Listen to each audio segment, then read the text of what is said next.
Hello বন্ধুরা, good morning. তোমরা সবাই কেমন আছো? আশা করি সবাই ভালো আছো, আমিও ভালো আছি। তো আজকে দেখো ওয়েদারটা একটু মেঘলা মেঘলা করেছে, তাই কিছু কাচাকুচি করব।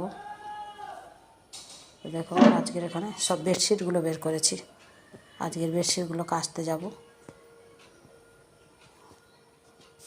এবং ঘরদোর গোছানো হবে।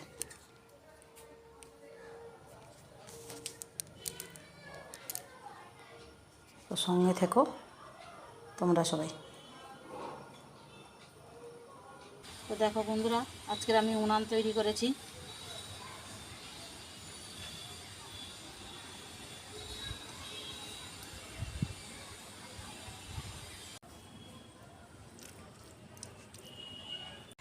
কার কার ভালো লেগেছে একটা লাইক শেয়ার করে এবং কমেন্ট করে জানাও।